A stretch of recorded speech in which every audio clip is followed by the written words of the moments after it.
takip ng kaldero ang tumama sa puwetan ni Pablo nang magising siya. Nakita niyang patawa-tawa ang kakambal niyang si Panyang habang nakatayo sa labas at may hawak na sandok. Hindi niya alam kung bakit ito nakangiti. Gayong masakit ang pagtama ng takip ng kaldero sa puwetan niya. Sa inis, tumayo siya at kinuha ang walis tambo. Ibabato na sana niya yon sa kapatid, pero pagdating niya sa bakuran, nakita niyang nasa gilid pala nakaupo si Mang Robin, ang matandang kaibigan ng kanilang mga magulang, at ang matandang albularyo na gumagabay sa kanilang magkapatid mula pa bata sila. Tila ito na rin ang pangalawa nilang magulang. Sige, subukan mong gumante. Nandito si Tatay Robin. Bumuntong hininga na lamang si Pablo at inilapag ang walis sa gilid. Lumapit ito sa matandang lalaki at tumupo sa tabi nito. Kayo talagang magkapatid. Ganyan ba talaga kayo maglampigan kapag wala ako? Ito naman kasi si Panyang eh. Laging nagsisimula. Hindi ka lang nakakaganti eh. Pag alis ni Tatay Robin mamaya, nako, lagot ka talaga sa akin. Tama na yan. Baka mamaya magkasakitan pa kayo. Ay, siya nga pala. Kaya lang ako nandito para sabihan ka. Merong pagpupulong na gagawin ng mga albularyo mamayang gabi. Gusto mo bang sumama? Baguhan lang naman po akong albularyo eh. Ayos lang po ba yun? At saka, tungkol saan po pala yung pag-uusapan?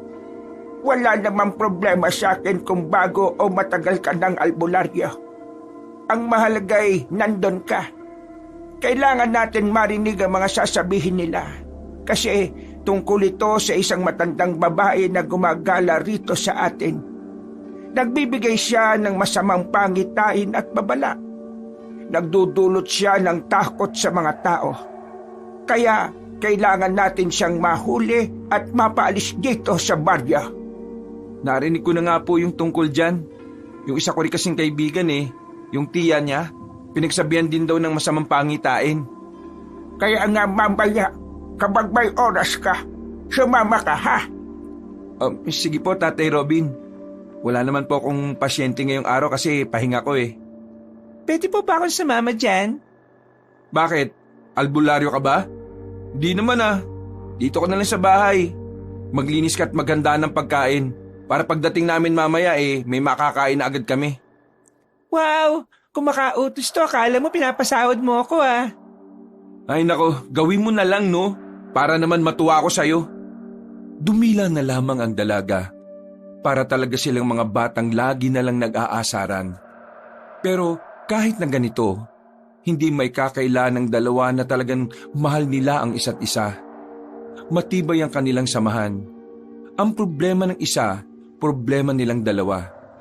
Ganun lang talaga sila makisama sa isa't isa. Medyo sakitan. Pero pagdating sa mga seryosong bagay, maaasahan nila ang isa't isa. Mabilis na lumipas sa mga oras at paalis na rin si Pablo ng bahay nila. Simpleng maong at t-shirt lang ang suot ng binata. Bago siya umalis, siniguro muna niyang nakapaglinis na ng bahay ang kanyang kakambal.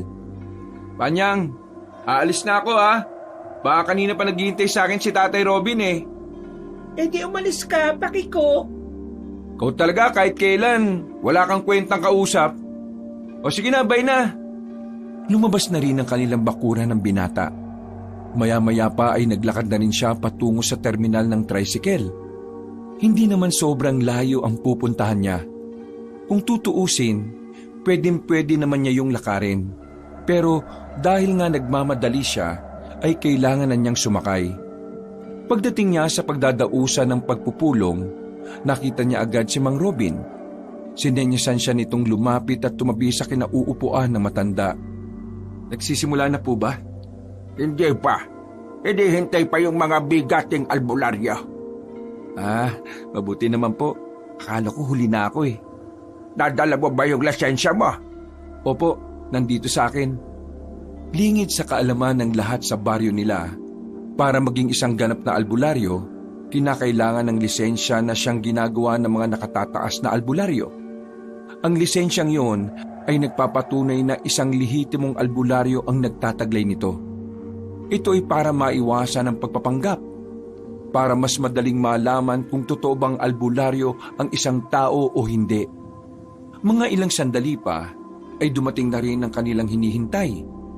Hindi nagtagal ay nagsimula na rin ang pagpupulong. Agad na tinalakay ang isang matandang babae na napag-alaman na isa palang mangkukulam. Ayon sa mga nagsasalita, ang matandang ito raw ay isang kupas na mangkukulam na nawala ng kapangyarihan. Hindi na nakagamit ng itim na mahika dahil sa nakalaban nitong albularyo noon. Pero ngayon, muli itong gumagala para lituhin at takutin ang mga tao. Nagbibigay daw ito ng nakakatakot na babala sa mga tao. Bagay na tingin ng mga albularyo, magiging problema yon sa kapayapaan at katahimikan ng kaisipan ng bawat isa. Natapos naman na maayos ang kanilang pagpupulong. Kahit na papaano ay marami din namang natutuhan si Pablo. Hindi lang naman kasi ang tungkol sa babaeng mangkukulam ang tinalakay nila. Marami ding napag-usapan tungkol sa kung papaano magpapaunlad ng kakayahan. Paano? Natatandaan mo naman siguro mga sinabi tungkol sa matandang mangkukulam kanina. Mauna na ako sa iyo. May aasikasuhin pa kasi akong isang pasyente. Gabi na po pasyente pa rin. Ganon talaga ang magaling, dinadaya. Alaga namang pauwiin ko yun mukhang galing pa sa malayong lugar. Isa pa, kailangan ko ng pera ngayon Sige na. Maraming salamat, Tatay Robin. Mag-ingat po kayo. Sumakay na rin ng tricycle ang matandang lalaki. Nagsimula namang maglakad ang binatang si Pablo. Marami-rami siyang nakakasabay na naglalakad kaya kahit na papaano, hindi naman siya naiilang kahit na madilim ang daan. Isa pa, hindi siya maglalakas ng loob kapag mag-isa siya. Ang sabi kasi noon ni Mang Robin sa kanya, dapat ang albularyong baguhan hindi nag-iisa sa daan.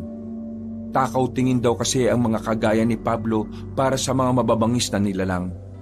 Gaya na lamang ng aswang. Nakarating naman ng baryo si Pablo ng ligtas. 8:00 na noon, wala nang katao-tao sa labas. Maliban na lang sa mga bakura na merong mga nag-iinuman. Habang naglalakad, nagulat na lang ang binata nang biglang lumitaw sa gilid niya ang kaibigan na si Manuel. Nababahala ang reaksyon ng mukha nito. Pre, tulungan mo ako, pakiusap. Oh, bakit? Anong problema? Si Tia, nilalagnat, sobrang taas ng lagnat. Tapos, naglalaway at namumula mga mata. Nang marinig ni Pablo ang sinabing yun ni Manuel, hindi na siya nagsayang pa ng oras. Agad nilang pinuntahan ang kinaroroonan ng tiyahin ni Manuel. At pagdating na nga nila roon, inabutan niyang nakagapos na ang ginang sa haligi ng bahay. Nagwawala na ito. Naglalaway at nandilisik ang mga mata. Sabihin mo nga sa akin, ano nangyari bago ito? Ang sabi sa akin ni Mama, umalis daw yan si Tia. Tapos pag uwi niya, medyo nakakausap pa ng maayos. Pero nilalagnat na daw. Ang sabi niya nakita niya raw ulit yung matanda. Yung nagbibigay na masamang babala. Tapos yan, ganyan na kinabukasan. Wala pa ba siyang tinanggap na pagkain mula sa matandang yon? Pagkain? Teka. Naalala ko na. May nakita kong tinapay sa bag ni Tia nun. Kaunti lang ang bawas. Sige, ikuha mo ko ng maraming kalamansi. Magpakulo ka ng isang timbang tubig. Tapos, lagyan mo ng suka. Maganda rin kayo ng maraming asin Lagyan ng busal ang bibig niya kung kaya nyo. Babalikan ko kayo. Kukunin ko lang yung mga gamit ko. Gagamutin natin ng Tia mo, pre. Naku, sige. Maraming salamat, pre. Nagmamadaling umuwi ang binata. Pagdating niya sa kanila, ay nagulat sa kanya si Panyang dahil sa pagkataranta niya. Ano ba problema mo? May kaaway ka ba? Yung Tia ni Manuel, nayanggaw. Ha? Nayanggaw? Yung ginagawa ng mga aswang para gawing aswang din ng isang normal na tao? Oo, ganun nga. Kaya kailangan ko magmadali. Pabot nga ng maliit kong baul doon sa ilalim ng kama ko. Bilis! Natataranta rin ng dalagang si Panyang. Nang makuha na ni Pablo ang lahat ng kanyang gamit, dali-dali na rin siyang tumungo sa kanyang kaibigang si Manuel. Hindi na siya nagpatumpik-tumpik pa. Sinimulan na niya ang panggagamot. Inihiga nila ang ginang sa lamesa. Tinalian ng kamay at paa. Hinalo na nila ang asin at suka sa maligamgam na tubig. Pinilit namang ibuka ni Pablo ang bibig ng ginang at saka pinainom ang katas ng kalamansi. Sa ginawang yun ng binatang albularyo, tila nasaktan ng ginang. Sigaw ito ng sigaw na parabang nababaliw sa sakit. Pre, ayos lang ba talaga siya? Huwag kang mag-alala, normal yan. Yung kalamansi nakakatulong yun para patayin ang bakterya na gawa ng yanggaw. Pero hindi lahat nawawala sa katawan niya, kaya kailangan ko ng paraan na susuporta doon. Pakipunasan siya ng bimpo na sinawsaw dyan sa maligamgam na tubig. Habang nagriritual ako, huwag kayong gagawa ng kahit na anong ingay ha. Iwasan nyo rin na masanggi ako. Ituon nyo lang yung atensyon nyo sa ginang na yan. Hayaan nyo na lang ako at huwag nyo akong papansinin ha. Sinimulan na ni Pablo ang kanyang pagriritual. Noong mga sandaling yon, ginamit na niya ang kailan lang niya natutunan. Isang mabisang pangontra sa mga itim na salamangka o sa mga masasamang gawain ng mga aswang sa katawan ng isang tao. Habang sinasagawa niya ang ritual, umaagos ang dugo sa ilong ng binata. Ibig sabihin nito, hindi pa handa ang katawan niya para sa ganoong kabigat na ritual. Pero walang magagawa si Pablo sa mga sandaling yon. Kailangan niyang isagawa yon bago pa mahuli ang lahat. Kapangyarihan ng batalang mabagin at maawain. Tulungan mo akong ibalik sa dati ang ginang na ito. Siya ay biktima ng kasamaan. Ibalik mo sa kanya ang diwa ng kabutihan. Paulit-ulit na sinasabi ni Pablo ang mga salitang yon. Mga ilang sandali lang ay nakita na lamang niyang hindi na nagwawala ang ginang. Nakadilat pa rin ang mga mata. Nanlilisik pa rin pero tila nangihina na. Kinuha na ni Pablo ang maliit na punyal. Halos kasing haba lang din ito ng krayola. Ihanda niyo ako ng bulak at panapal. Kailangan kong paagasin sandali ang dugo niya. Kailangan makasingaw para makalabas ang itim na salamangkang nasa katawan niya. Kinuha ni Pablo ang kamay ng ginang. Marahan niyang hiniwa ang palad nito. Sa puntong ito, nagsumigaw ulit ang tiyahin ni Manuel. Pero kalaunan ay humihinahon na rin ulit. Tiningnan ni Pablo ang mga mata ng ginang. Nakita niyang bumalik sa dati ang mga mata nito. Nawala na rin ang mga ugat na umuumbok sa bandang sentido at sa leeg nito. Pre, anong nangyari? Ayos na siya. Nasa maayos na siyang kalagayan. Wala nang yanggaw sa katawan niya. Pati na rin ang itim na salamangka. Pre, maraming salamat. Uy! Pre, ayos ka lang ba? Nataranta si Manuel nang biglang nawala ng malay si Pablo. Kinaumagahan paggising ng binata, nakabalik na pala siya sa kanilang bahay. Naririnig niya sa labas si Manuel at Panyang na nagkukwentuhan. Habang si Mang Robby naman ay nasa gilid niya na nagkakape at nagbabasa ng dyaryo. Gising ka na pala. Kumusta ang pakiramdam mo? Ayos naman na. Medyo nahihilo lang. Ginamit mo kasi kagad yung pangontra sa yanggaw ng ritual, kaya nawalan ka ng malay. Hindi kinaya ng katawan mo. Wala kasi ako magagawa eh. Yun lang ang paraan para mailigtas ang tiyahin ni Manuel. Tama lang naman ang ginawa mo. Bayani ka sa parting yon.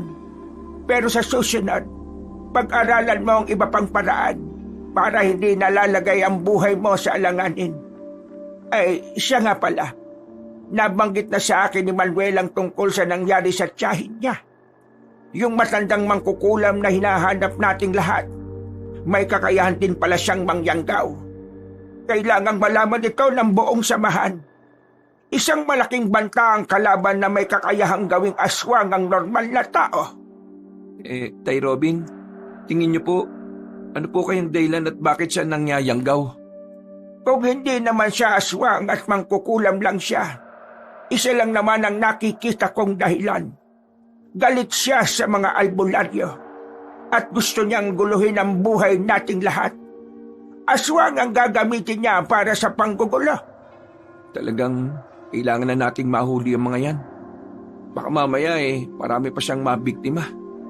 Mamaya, pupunta ako sa kampo. Ipapaliwanag ko sa kanila ang nangyari.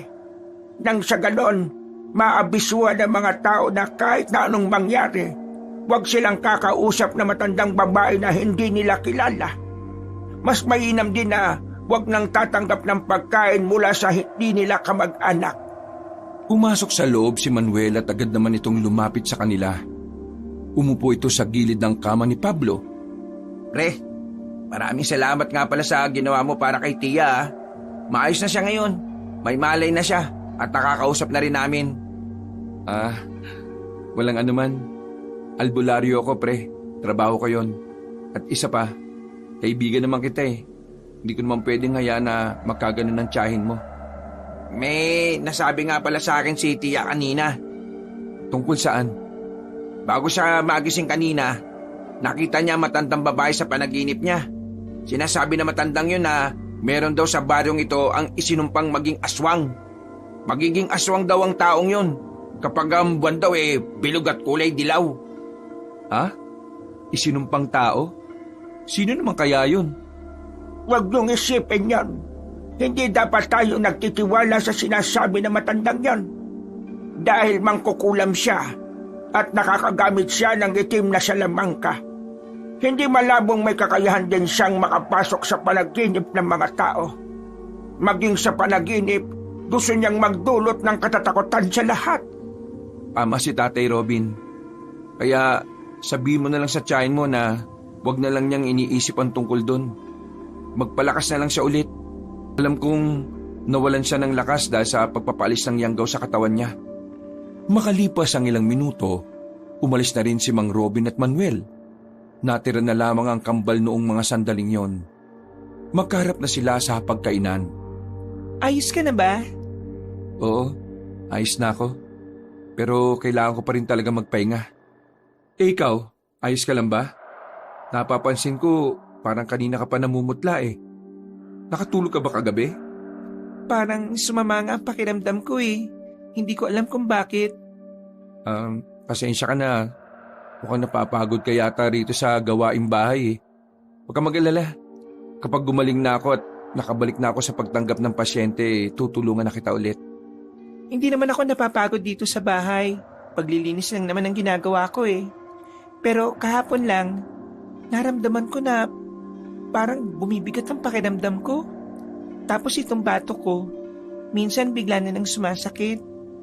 O bakit? High blood ka ba? Kapag ba high blood, umiinit ang bato? Ha? Ganun kasi ang nararamdaman ko minsan. Tapos, alam mo ba, madalas din akong managinip ng mga nakakatakot. Partikular, mga aswang. Parang nila akong hinahabol. Bakit ngayon mo lang to sinabi sa akin? Pambihira ka naman, oh. Sasabihin ko na nga sana sa iyo kagabi ang kaso. May nangyari naman sa iyo. Ano pa ba yung iba mong nararamdaman? Wala na. Hindi ka ba nilalagnat? Naglalaway? Hindi naman ako kagaya ng tiyahin ni Manuel, no? Wala naman akong kinain na pagkain na galing sa ibang tao. Naniniguro lang tayo. Kasi alam mo ba, ang matandang pinag-uusapan namin ay nangyayanggaw yun. May kakayahan din siyang makapasok sa panaginip ng isang tao. Kumanghuntangon na lamang si Panyang. Nakikinig naman to kay Pablo. Mula kasi nang maging albularyo ang binata, malaki na ang tiwala sa kanya ng dalaga. Kumbaga, halos lahat na lang ng problema ni Panyang sa kanya na kinukonsulta. Kahit nga minsan may mga problema itong hindi naman konektado sa pagiging albularyo. Mamaya nga pala, aalis ako ah. Saan ka na naman pupunta? Kay Bandong. Ano na naman bang problema ng isang yun? Magbabayad ako ng utang. Nakalimutan mo na bang pinuutang niya tayo nung nakaraang buwan? Pwede bang sumama? Sigurado ka bang gusto mong makita si Bandong? Oo naman. Bakit naman hindi? Tropa naman kaming dalawa. Mag-iisang buwan na rin kasi 'di ba na hindi natin siya nakikita? Ano naman? Wala lang. Ang weirdo mo. Kumain ka na nga lang. Dami pa kasing sinasabi eh. Ikaw kaya maraming sinasabi dyan. Akin na yung sapsap. Bigay sa akin ni Manuel yan eh. Ito. Kunin mo sa bibig ko. Bigla na lamang sinubo ng dalaga ang sapsap sa bibig nito. Napanganga na lamang si Pablo.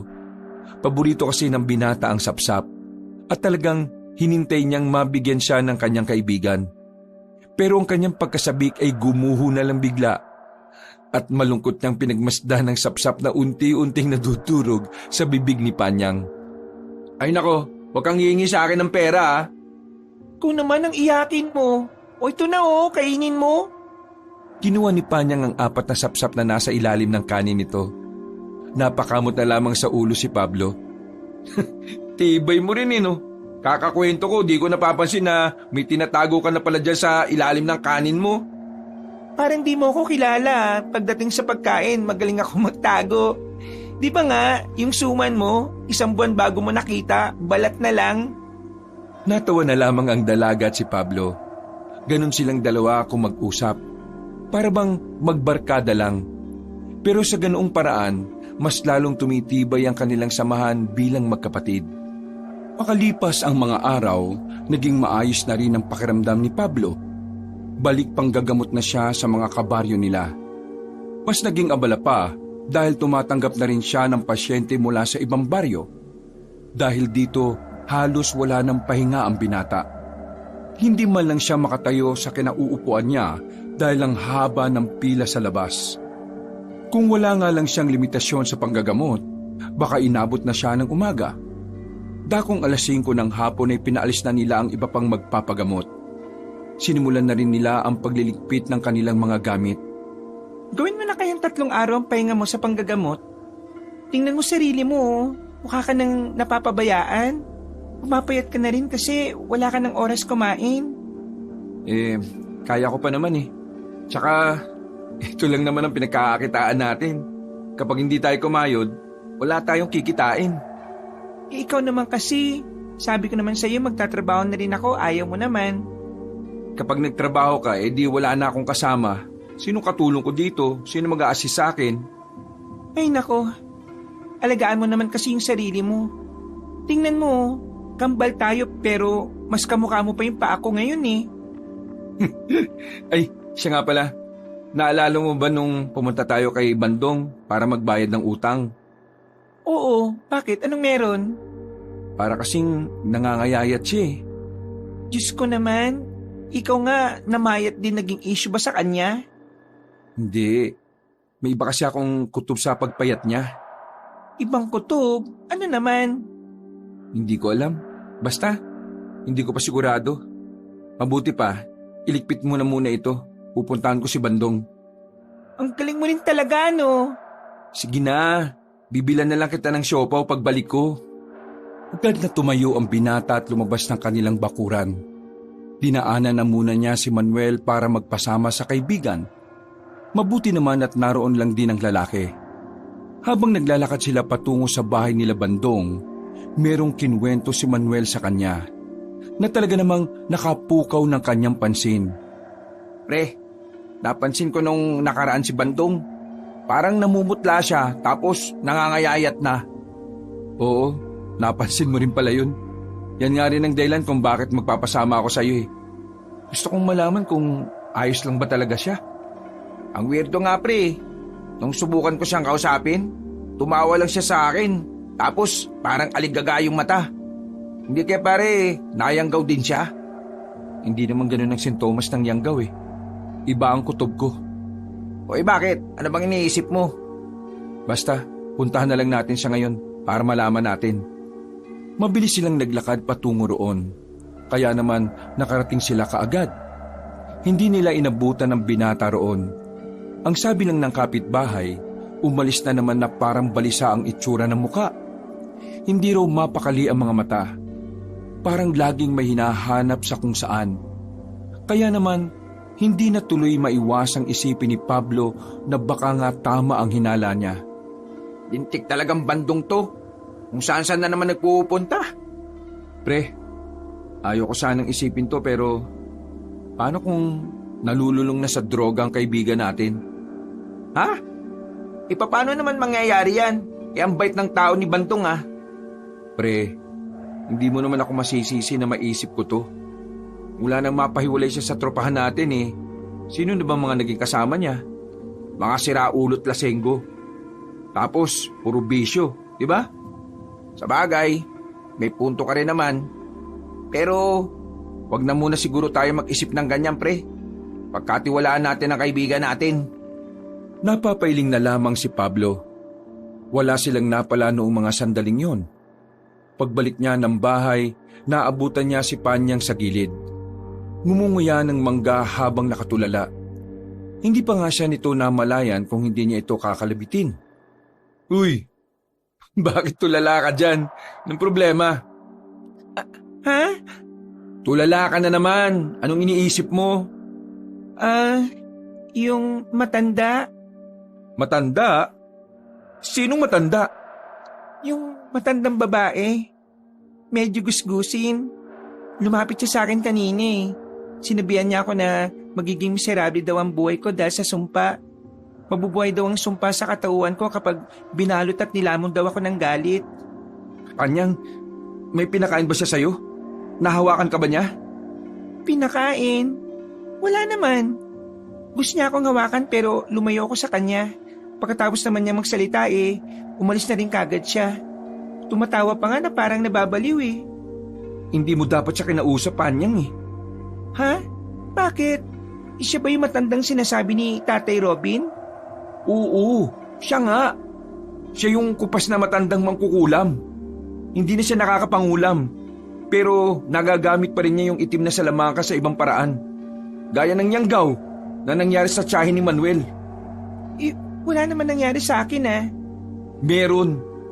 Tingnan mo nga tulala ka kakaisip sa sinabi niya, di ba? Ginugulo niya ang isip ng mga tao. Nagsasabi siya ng mga bagay na wala namang katotohanan. Naisip ko lang din naman yun. Pero wala naman sa akin yung mga sinabi niya eh. Sumpa, ganda kong ito, sinumpa ko. Ano ba naman yun? Basta sa susunod na makita mo siya, wag na siyang kakausapin. Naintindihan mo ba ako? Oo na. Lahat na lang na matandang babae dito hindi ko kakausapin para sure. Basta seryoso ako Ako rin naman eh. Hindi ko lang kasi talaga namukaan. Kapag nagsasalita kasi siya, mas napapatingin ka sa bibig niya eh. Ginagamitan ka niya siguro ng hipnotismo. Buti na lang hindi ka nadala. Pero nakita mo ba siya kung saan siya dumaan? Hindi eh. Hindi ko nga rin alam kung saan siya nagpunta. Basta nung naglakad na siya palayo, parang nablako na yung utak ko.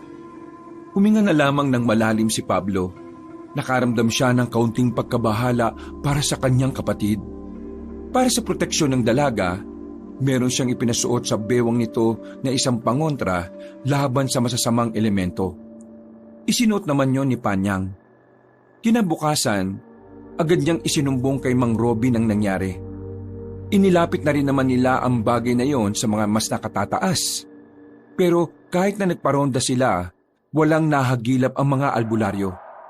Kahit anino na matandang yon ay hindi nila nasilayan. Bagay na naging malaking palaisipan para sa kanilang lahat. Wala silang makuhang paliwanag kung bakit parang bigla-bigla na lang nawala ang matanda. Tapos bigla-bigla na lang din itong lilitaw sa kung saan-saan. Lumipas pa ang mga araw, naging alerto si Pablo sa maaaring paglapit na matanda sa dalaga. Dakong 6:00 ng gabi, habang katatapos lang magsarado ang pagamutan nila, isang matandang babae ang pumasok sa kanilang bakuran. Alam ni Pablo na ang matandang yon ay ang matandang mangkukulam. Pero sa hindi niya malamang dahilan, nagtataka siya kung bakit parang ayos lang sa kanya na naroon ang matanda. Para bang kahit alam niyang masamang nilalang yon, binabaliwala ito ng utak niya. Uy, siya yung matandang nakausap ko nung nakaraan. Akong bahala, kakausapin ko. Akala ko ba hindi natin siya kakausapin? Basta, diyan ka lang. Bagyang lumapit si Pablo sa matandang babae na nakangiti ng malapad. Kita pa ang nag-iisa nitong ngipin sa baba. Tapos na po yung panggagamot ko. Pwede na ho kayong umalis. Isang pangyayari ang babago sa buhay niyong magkapatid. Ang magkasundo ay mag-aaway. Ang magkabati ay magpapatayan.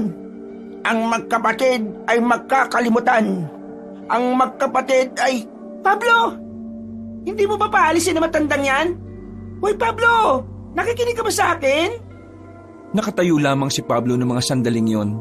Naririnig niya ang lahat ng sinasabi ng matanda. Pero wala siyang naging tugon doon. Tila ba hinahayaan na lamang nito ang lahat ng bibigkasin na matanda sa kanila. Tuluyan na siyang nahipnotismo na matandang babae. Ikaw, iha, ihanda mo ang sarili mo. dahil malapit nang magbago ang takbo ng iyong buhay. Umalis na kayo. Weirdo na mga sinasabi ninyo. Akala mo ba magpapaloko ko sa mga pinagsasabi nyo? Manigis kang matanda ka. Ang mga naririnig mo mula sa akin ay pawang katotohanan lamang. Dapat nga ay magpasalamat ka sa akin dahil binibigyan kita ng ideya sa magiging kapalaran mo. Iha, ikaw ang sasalo ng sumpa ng angkan ko sa angkan ninyo. Tama, ikaw ang sasalo. Ikaw ang magdurusa dahil sa pagiging makasarili ng iyong angkan. Ikaw ang magiging kawawa. Ikaw ang magiging masama. Ikaw ang magiging dahilan kung bakit ang baryong ito ay tatakasan ng katahimikan. Kung bakit ang kapayapaan ay hindi nyo na masisilayan. Nakaramdam na ng kaba ang babae sa mga sandaling yon. Hindi na rin niya alam kung papaano ibabalik sa katinuan si Pablo. Kahit kasi anong gawin niyang kurot sa tagiliran nito ay walang talab. Mabuti na lamang ay biglang dumating si Mang Robin. Sa isang iglap naman nawala na ang matandang babae. Wala yung iniwang bakas. Nakita agad ni Mang Robin na parang nakatulala si Pablo. Kaya sinampal niya ito ng malakas at hinipan sa bunbunan. Anong nangyari dito? Tay Robin, kanina nandito yung matanda. Kinausap niya si Pablo sandali tapos naging ganyan na siya.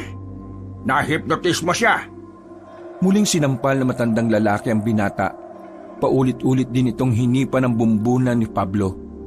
Kalaunan ay nakabalik na rin naman ito sa katinuan. Ha? Anong nangyari? Nasaan yung matandang yun? Wala ka ba talagang alam? Hindi, wala. Alam ko ang mga sinabi niya, pero wala lang talaga akong kontrol sa sarili ko.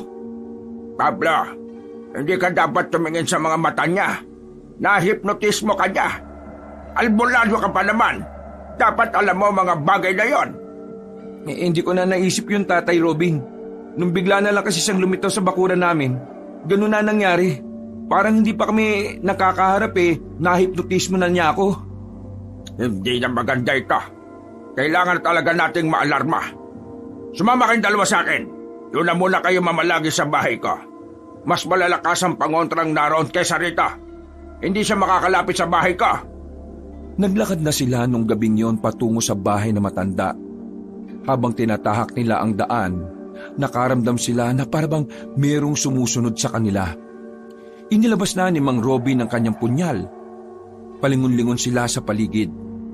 Kung sila ka man, huwag mo lang tangkain. Mamamatay ka lang. Nang sabihin ni Mang Robin ang mga salitang yon, hindi na sila nakarinig ng mga kaluskos at tiyabag ng paa. Aminadong kabado ang kambal sa mga sandaling yon. Hindi dahil baka merong masamang loob na sumusunod sa kanila, kundi dahil sa posibilidad na baka may iba pang nayanggaw ang matandang mangkukulam. Malaki kasi ang tsansa na magkaroon ng aswang sa baryo nila dahil sa yanggaw. Nakarating naman sila ng maayos sa bahay ni Mang Robin. Maayos at malinis naman ang bahay nito. Mag-isa lang din naman kasi ang matanda. Wala itong pamilya. Tumanda na lamang itong binata. Hanggang hindi pa nahuhuli ang matandang yon, hindi ka na muna pwedeng umalis dito, Panyang.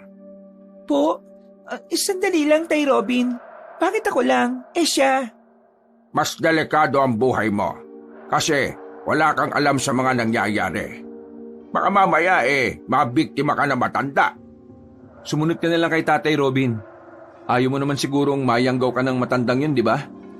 Oo na. Ano pa ba magagawa ko? Huminga na lamang ng malalim si Panyang. Maya-maya lang din ay nakapagpahinga na rin ito. Habang si Mang Robin at Pablo ay nanatiling gising. Hindi makatulog ang dalawa sa dami ng nangyayari.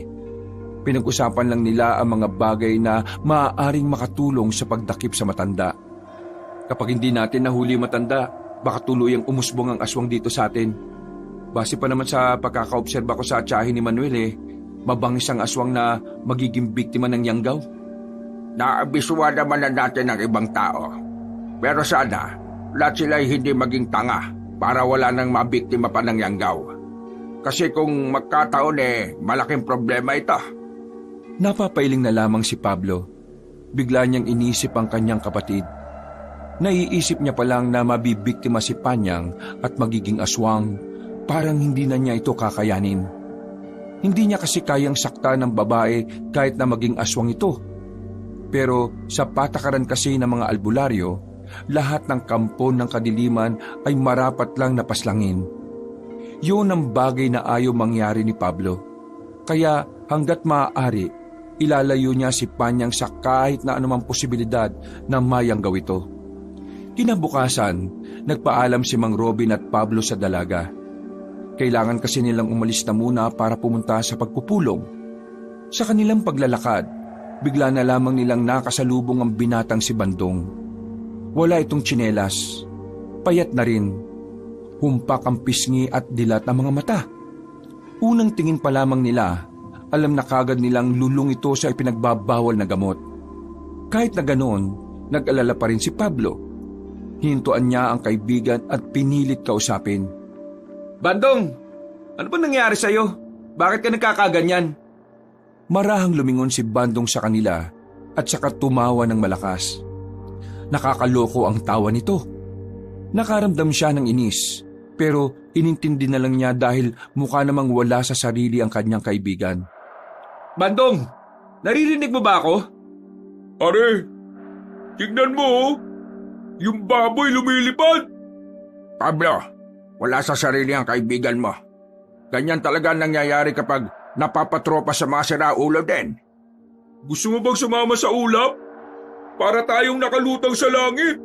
At alam mo ba pre, ang sarap ng babaeng yun. Ang sarap. Tikman ko kaya. Pero mas masarap sa ulap eh. Hihiga ako sa ulap. Kasama ko mga anghel. Nung nakaraan, ayos ka pa pre ah. Pambira ka naman oh. Ayos? Papaayos ka ng sasakyan? Sige, aayusin ko. Aayusin ko kahit walang sira. Gusto mo sirahin ko pa para maayos eh, no? Ay, Bandong, magparehab ka na kung gusto mo mabuhay ng matagal. Rehab? Diyos, gawa-gawa lang ng tao yan. Hindi totoo rehab. Ang totoo yung ulap. Ayun oh, yung baboy nandun na sa ulap. Langya. Ang bilis niya palang lumipad. Napapailing na lamang sila sa sinasabi ni Bandong. Inayaan na lamang ni Pablo na maglakad ng lalaki. Gustuin niya man itong tulungan pero alam naman niyang hindi siya ang maaaring tumulong doon. Wala naman siyang kaalam-alam kung papaanong maibabalik sa katinuan ng isang taong lulong na sa droga.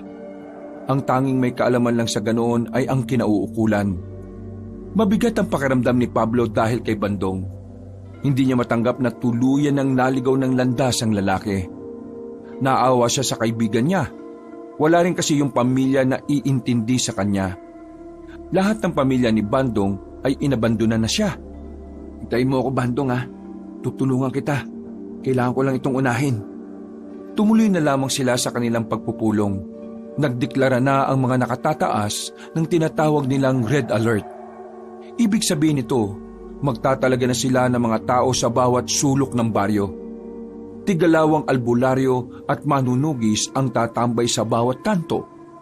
Magkakaroon na rin ng roronda sa kagubatan.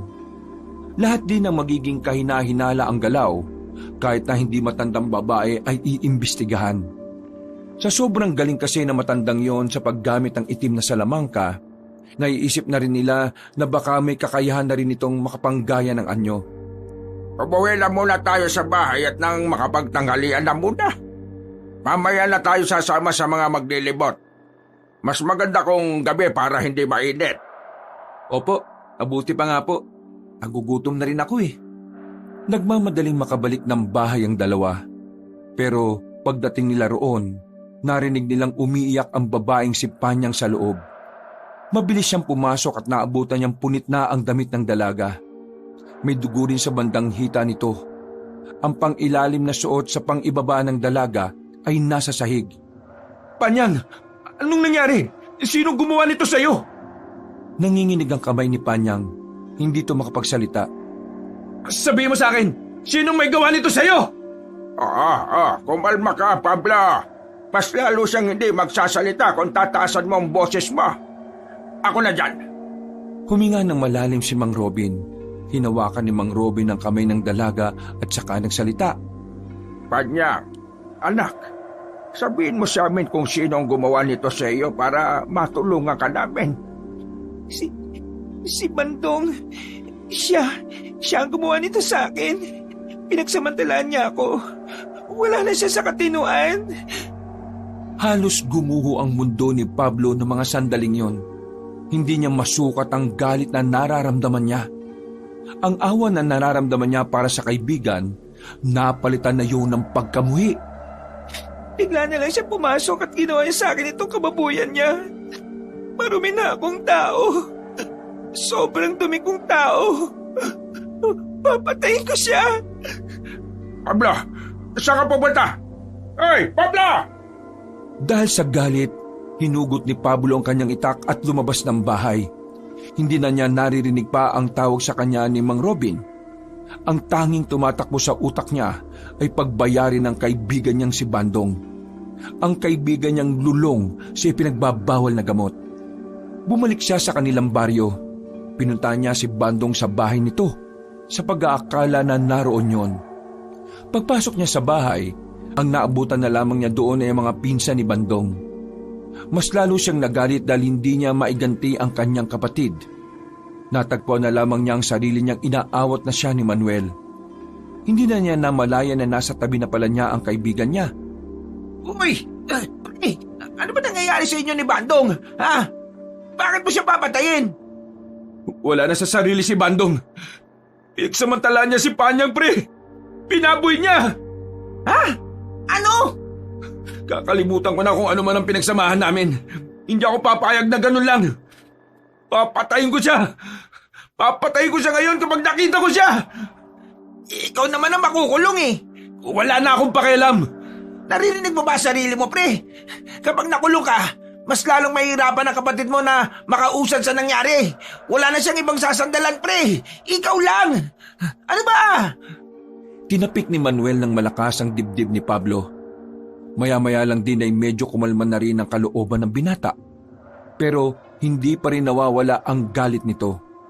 Pre, huwag kang padalos-dalos. Isipin mo rin ang kapatid mo. Bumuntong hininga na lamang si Pablo. Napagtanto niya na tama si Manuel. Mas lalo lang lalala ang sitwasyon kapag nakagawa siya ng maling desisyon. Ilalapit natin sa batas ang nangyari, pre. Sila na ang bahalang pagbayaran si Bandong. Nung mga sandaling yon, binalikan na lamang niya si Panyang.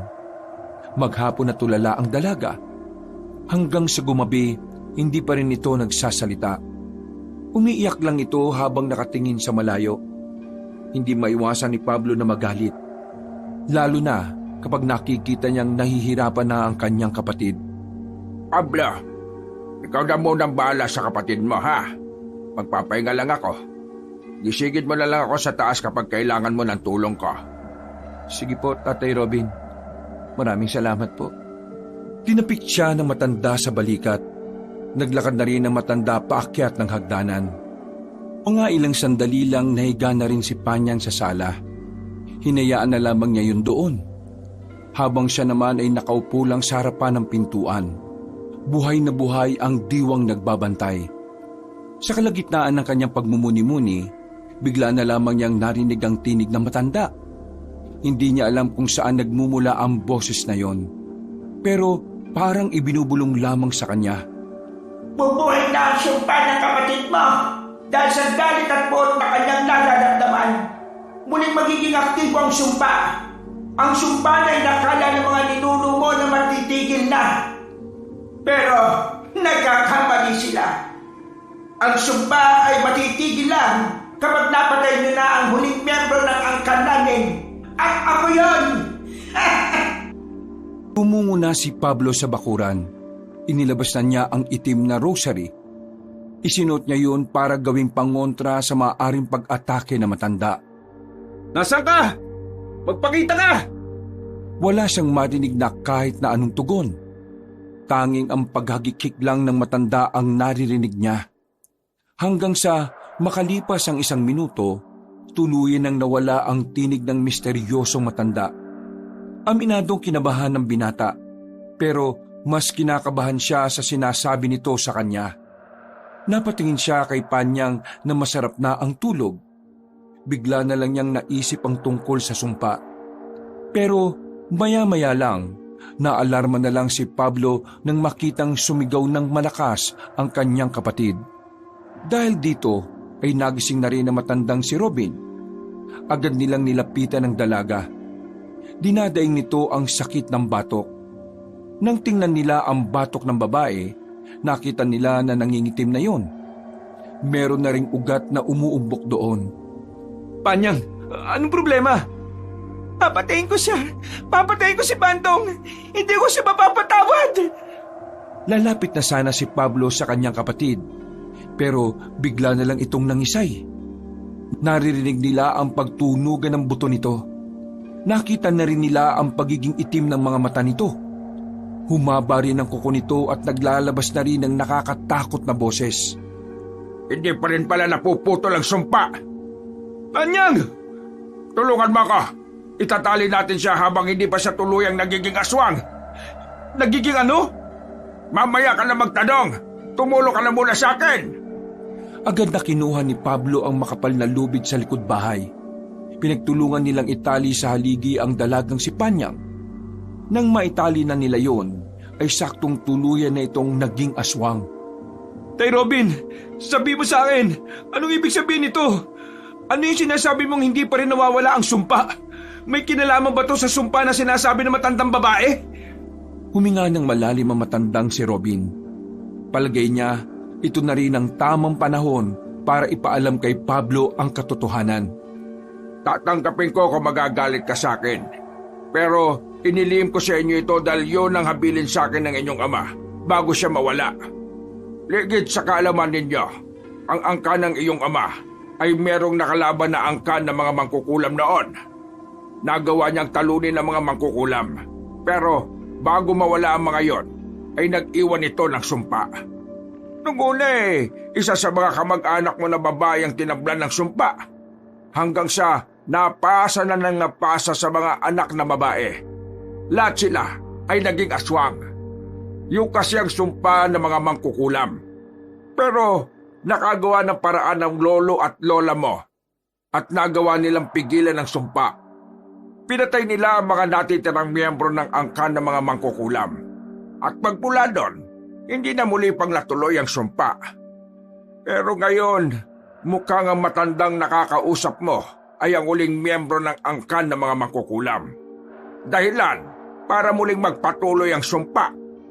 Mawawala lamang ang pagiging aswang ni Panyang kapag nawala na rin ang matandang yon. Ang bira naman Bakit ngayon nyo lang sinabi sa akin to? Sana noon pa, para kahit na papano may magagawa ko para pigilan ito. Sinunod ko lang din naman ang habilin ng mga magulang mo. Kung ako lang ang tatanungin matagal ko nang gustong sabihin sa iyo. Pero naisip ko rin, kung noon ko pa sinabi, mapapadali ang pagiging aswang ni Panyang. Dahil alam ko na kapag nalaman mo ng maagang tungkol dito, hahanapin mo ang mangkukulam. At kapag nagtagpo kayong dalawa, mas madali nang mangyayari ang sumpa. Wala na bang ibang paraan para makabalik siya sa dati? Wala na. Ang taging paraan, paslangin ang matanda. Itinago nila ang tungkol kay Panyang. Lumipas sa mga araw, hindi pa rin nahahanap ang matandang mangkukulam. Habang si Panyang naman, hindi na rin nakabalik sa dati. Ni hindi na rin sila nito nakikilala. Para na itong mabangis na hayop. Dahil sa awa, naisipan ni Pablo na pakainin na ng hilaw na karne ang kanyang kapatid. Inaprubahan naman ito ni Mang Robin. Dahil kung hindi makakakain ng dalaga, mamamatay rin ito sa gutom. Gutom na gutom si Panyang. Isang buong manok ang kinain nito. Hindi pa tumatagal ng 5 minuto, naubos na ang manok. Tila nagkaroon naman ng pag-asa ang dalawa nang makita nilang bumalik na sa normal ang mga mata ng dalaga. Panyang, naririnig mo na ba kami? Bakit ako nakatali? Nagkatinginan si Pablo at Mang Robin. Ipapaliwanag na sana ni Pablo ang mga nangyari pero nagulat sila sa inasal ni Panyang. Wala niyo niyo ako dito! Papatay ko si Bandong! Hindi pwedeng kumalagala siya na malaya habang ako nagdurusa sa ginawa niya. Papatayin ko siya! Wala makakapigil sa akin ngayon. Hindi na ako pangkaraniwang nilalang. Alam mo na kung ano ka? Naririnig ko ang boses niya. Sinasabi niya sa akin ang lahat ng hindi niya sinasabi sa akin. Isa akong aswang. Dahil ako ang sumalo ng sumpa ng punyetang angka na ito. Ako ang nagdurusa. Pero hindi ako papayag na pagdusahan ko ang pagiging aswang na ito. Dahil gagawin ko ang lahat para mapas lang ang matandang yon. Lalong-lalo nang sinaulong si Bandong. Panyang, makinig ka. Kahit na naging aswang ka, pwede ka pa rin maging mabuti. Huwag mong gamitin yan sa kasamaan. Pwede pa rin maging mabuti. Naririnig mo ba ang sarili mo, Pablo? Magiging mabuti ako sa taong lumapastangan sa pagkababae ko. Naririnig mo ba ang sinasabi mo? Palibhasa, hindi kayo nakakaramdam. Hindi kayo nakaramdam na parang inuubaran pati ang katauhan ko. Wala kayong pakialam sa gusto kong gawin. Gagamitin ko ang sumpang ito para pagbayarin lahat ng taong walang magawang mabuti at lahat ng taong magtatangka na saktan ako. Nawindang si Pablo sa kanyang nasasaksihan. Hindi niya inakala na magiging ganun na ang kanyang kapatid. Sobrang layo nito sa pagkakakilala niya. Panyang, gumising ka! Hindi ikaw yan! Hindi ganyan ang Panyang nakilala namin! Wala na ang Panyang nakilala nyo. Ang Panyang na kinakausap nyo ngayon ay ang Panyang na napuno na ng galit. Pinaboy niya ako at pinaglaruan ng matandang yon ang kapalaran ko. Papatayin ko sila. Papatay ko lahat ng magiging adlang sa mga plano ko. Hindi na kinaya ni Mang Robin ang kanyang nakikita. Kaya naman hinigit na nito si Pablo palabas ng bahay. Pablo, iba na takbo ng utak ng kapatid mo. Talagang tuluyan ang nananalaytay ang utak ng isang aswang sa kanyang buong pagkatao. Nakilala na niya tayo, pero dahil sa pagiging mabangis, ang tanging nasusunod na lang para sa kanya ay ang sarili niya. Kailangan din natin mag-ingat. Pwede rin niya tayong masaktan. Hindi magagawa ni Panyang sa atin yon. Kilala niya tayo at kaya lang niya sinasabi yon dahil sa ginawa sa kanya ni Bandong. Ejilak mo nga mga mata mo. Alam mo na ang aswang ay hindi kailanman nakakapag-isip ng tama. Napag-aralan natin yan, Pablo. Alam mo yan. Kaya si Panyang, hindi natuwid ang kaisipan yan. Isa lang ang alam kong dapat natin gawin. Patayin ang mangkukulam para mawala na rin ang pagiging aswang ng kapatid mo. Napabuntong hininga na lamang ang binata. May punto naman si Mang Robin kaya hindi na niya ito kinontra pa. Makalipas ang ilang oras, nanatili pa rin sa loob ng bahay si Panyang. Hindi nila yon magawang pakawalan kahit na nakakausap na nila ito. Batid nilang kapag nakalaya si Panyang, katapusan na ni Bandong. Kahit na masama ang ginawa ni Bandong, iniisip pa rin nila ang kapakanan ng dalaga. Sa oras kasi na makalabas ito ng bahay na yon, magiging mahirap ang buhay ni Panyang sa kamay ng mga albularyo. Dakong 8:00 ng gabi, nakatulog na si Mang Robin at Pablo. Kampante naman silang hindi makakatakas si Panyang dahil mahigpit ang pagkakagapos nila. Makapal din ang lubid nito. Pero dakong mga bandang 12:00 ng gabi, naggulat sila sa malakas na kalabog. Binagsak ang gate ng bakuran nila. Dahil yari sa yero yon, agad nilang narinig at agad din naman silang napabangon. Pagtingin nila sa pinagtatalian ng dalaga, wala na roon si Panyang. Naalarma sila at dali-daling lumabas at nanlalaki ang kanilang mga mata nang makita ang dalagang nasa bakuran. Bitbit ang ulo ng isang lalaki. Umaagos pa ang dugo nito. Duguan din ang bibig ng babae at meron pang ninunguya. Ha? Panyang! Wala na ang kaibigan nating manyakis. Wala na si Bandong. Pinaranas ko na sa kanya ang impyerno. At ang sarap pala ng laman ng tao. Ang sarap ng bituka ni Bandong kahit na parang amoy droga. Abla, ihanda mo ang sarili mo. Napatingin si Panyang kay Mang Robin. Nagsalubong ang kilay nito at hinampas sa gilid ang ulo ni Bandong. Ihanda ang sarili? Bakit? Kakalabanin niyo ba akong dalawa? Iha, Alam kong nakikilala mo pa kami. Kaya alam mo na gagawin lang namin ang tama. Sakaling may gawin kang mali. May gagawin ako mali? Depende kung pipigilan niyo ako. Yun ang pagkakamali niyo. At ang mali, dapat dinadagdagan pa ng isang pagkakamali. Wala na sa kayusan ng isipan mo, Panyang. Alam kong galit ka dahil sa naging kapalaran mo. Pero ang tunay na kalaban natin dito ay ang matandang mangkukulam. Ang miyembro ng angkan na naglagay ng sumpa sa angkan natin. Siya ang kailangan mong paslangin. Siya ang susi para makawala ka sa sumpa ng pagiging aswang mo. Hindi. Wala na akong pakialam sa kanya. Dahil napagtanto ko, mas masarap pala ang buhay na ganito. Malakas ako. Walang makakapigil sa akin. Lahat ng gusto ko'y magagawa ko. Masarap maging aswang. Hindi ako nagsisisi. Panyang naman, alalahanin mo na lang lahat ng pinagsamaan natin. Yung mga kabataan natin. Di ba sobrang malapit tayo sa isa't isa? Ang dami pa nga nating pangarap na gustong maabot eh. Yun ang isipin mo. Huwag kang magpapatalo sa tawag ng pagiging aswang na yan. Isa kang tao. Kailangan mo magpakatao, Panyang. Hindi. Kalimutan mo na ako. Magmula ngayon, hindi nyo na ako pwedeng pakialaman. At kapag sinubukan nyo akong pakialaman, wala akong magagawa kundi pati kayo'y paslangin ko. Tumalo ng mataas si Panyang palabas ng bakuran. Hindi na rin yun hinabol pa ni Pablo. Napaupo na lamang siya sa gilid. Naiyak na lamang at hindi alam ang gagawin. Mga ilang minuto lang, inilibing nila ang ulo ni Bandong sa bakuran nila. Nang maging kalmado na ang binata, pinuntahan nila ang mga nakatataas sa kanilang samahan. Sinabi nila agad na naging aswang ang kapatid ni Pablo. Pero hindi nila sinabi ang tungkol sa sumpa. Binanggit lang nila na si Panyang ay naging biktima ng yanggaw. Dahil dito, nagsimula na ring ipahanap ang dalaga. No choice na si Pablo kahit masakit sa kanya. Kailangan niyang labanan ang kanyang emosyon.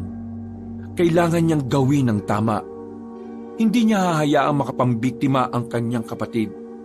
Dapat bago siya mapuksa ng mga kasabahan natin, mahanap na natin ang matandang mangkukulam. Kailangan natin siyang mapatay para mawala na ang sumpa. Sana kapag nagawa na natin yon, hindi pa huli ang lahat. Atay Robin, tingin niyo babalik pa sa normal ang lahat? Magtiwala lang tayo sa Panginoon. Alam kong ginagabayan niya tayo. Tahimik lamang ang lalaking si Pablo. Umuwi na muna siya ng bahay. Pagpasok niya sa kanilang bahay, bigla niyang na-miss si Panyang. Naalala niya ang lahat ng masasayang sandali nila ng dalaga. Napaupo na lamang siya sa gilid. Nararamdaman na lamang niyang tumutulo na ang luha niya. Mabigat sa dibdib ang mga pangyayari. Hindi niya matanggap na ang masayang pamumuhay nila magbabago dahil lang sa isang sumpa. Ang sumpa na wala naman silang kinalaman. Humarap siya sa larawan ng kanyang ama na nakadikit sa dingding. Tay, bakit ganito? Bakit kami mga nasa henerasyon na ito ang naghihirap dahil sa lintik na sumpa na yon? Ano ba kasi ang nangyayari noon? Bakit ba kayo nagkaroon ng angkan ng mga mangkukulam? Tingnan niyo, ang walang kamalay-malay na si Panyang. Isa ng aswang. At magiging siya na ang numero 1 kalaban dito ng mga albularyo sa mga susunod na araw. Galit ng galit ang binata. Nasusuntok na lamang niya ang pader. Kahit na isa siyang albularyo, wala rin naman siyang magawa.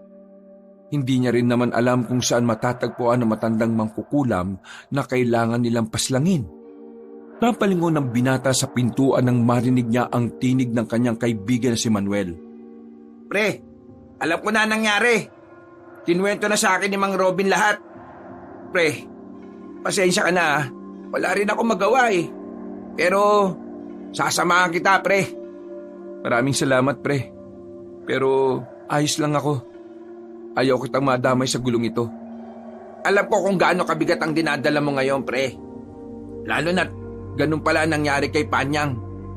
Kaya, pre, kailangan mo na makakausap ngayon. Tumangutango na lamang si Pablo.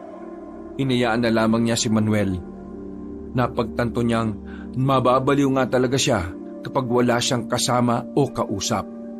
Makalipas lang ang ilang araw, Hindi na muling nagparamdam pa sa kanila si Panyang, pero nagpatuloy pa rin ang kanilang paghahanap sa matandang mangkukulam. Kahit na hindi naman yun ang utos sa kanila ng nakatataas, mas prioridad na kasi si Panyang na mahuli. Marami na rin ang mga albularyo ang nagiging interesado sa dalaga, ngunit halo-halong dahilan lang din kung bakit. Kumusta ang lakad ng dalawa? Wala pa rin bang balita? Kagabing yun, kararating lang ni Pablo at Manuel sa bahay ni Mang Robin. Galing ang dalawa sa bayan. Nagbakasakali kasi silang doon tumungo ang matandang mangkukulam.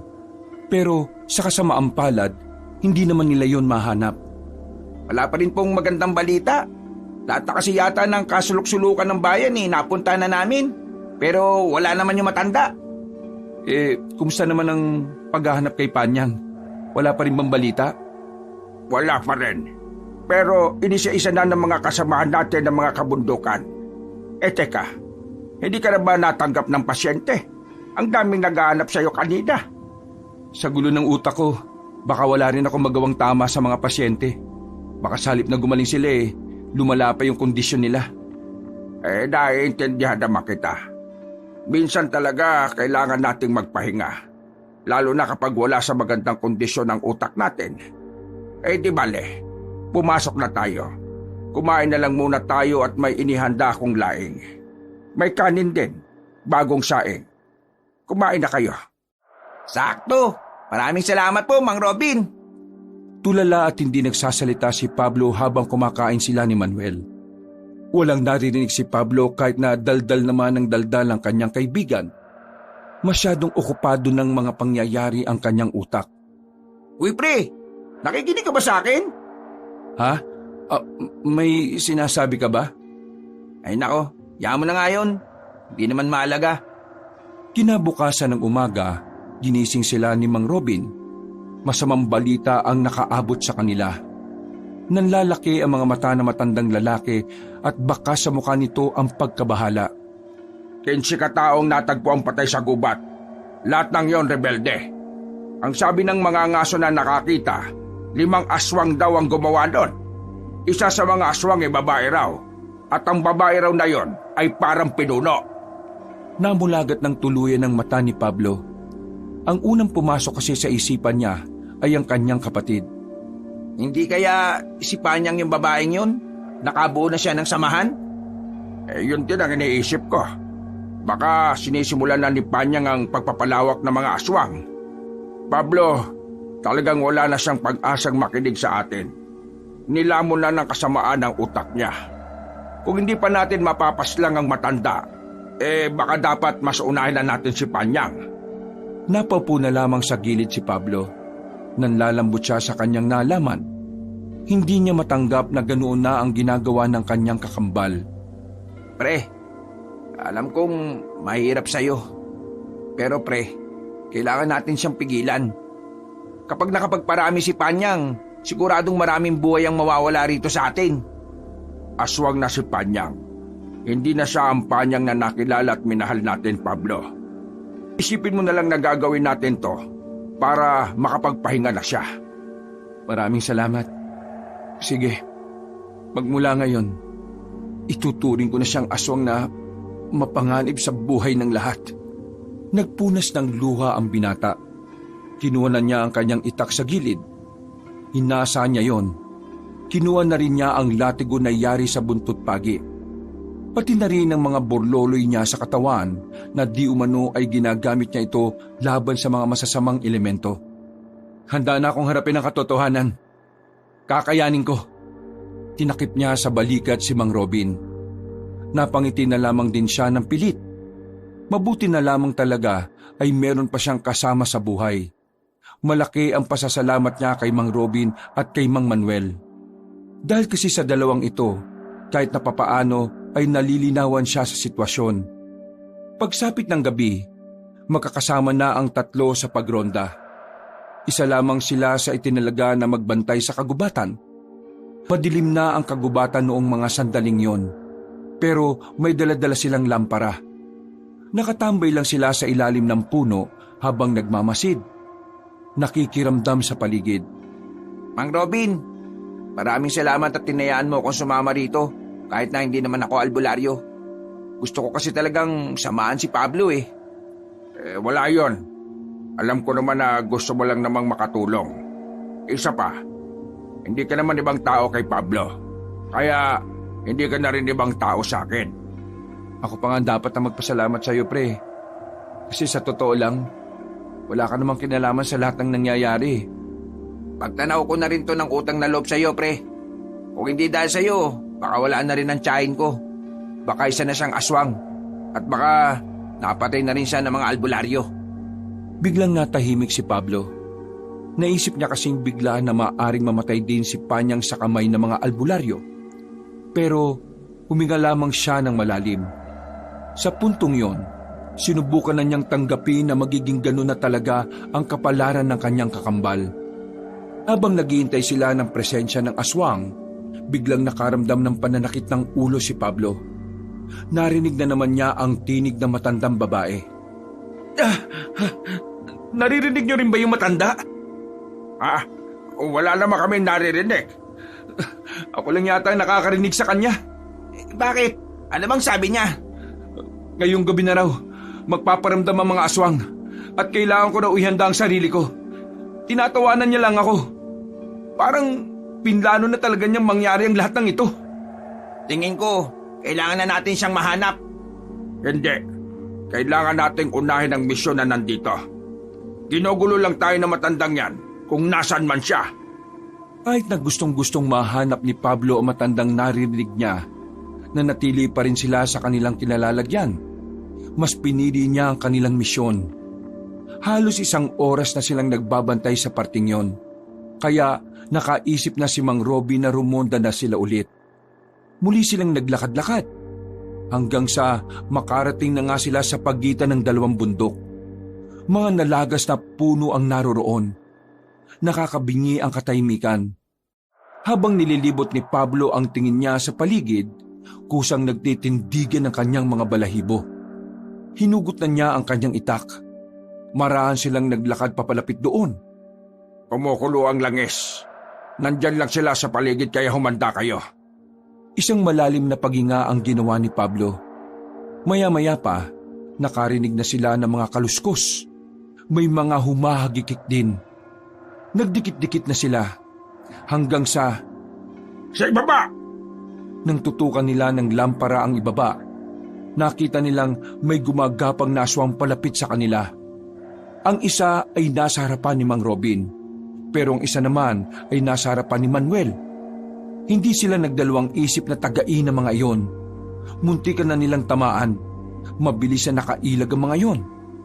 Tatay Robin, tingin ko marami sila. Oo nga. Sobrang lakas ng kulo ng langis na dala ko eh. Papalagan ba natin ang mga yan? Lugi tayo sa bilang eh. Kailangan natin ng backup. Atras muna! Atras muna!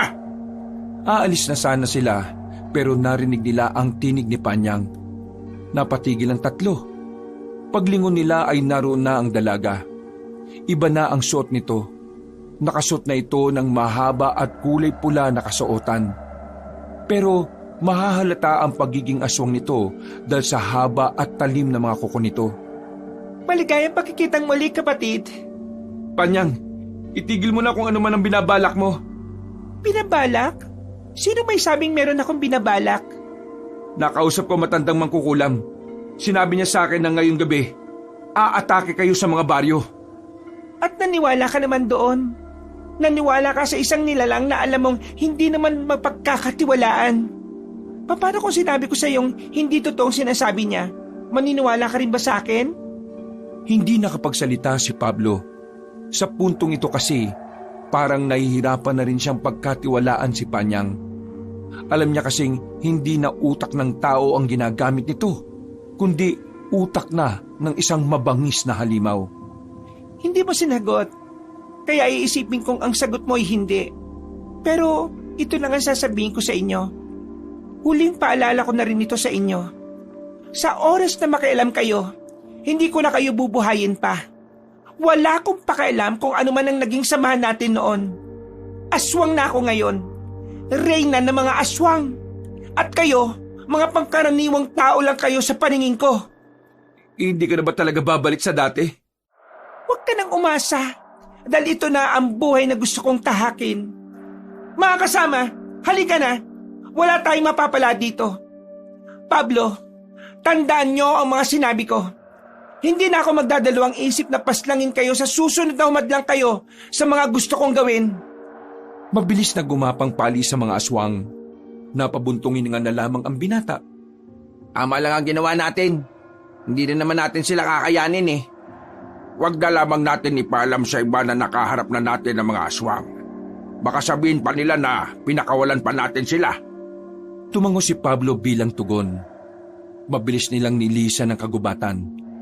Bumalik na lamang sila sa kampo nila at saka inulat na wala silang mga nakaengkwentrong aswang. Matapos noon, tumambay na muna sila sa bahay ni Mang Robin.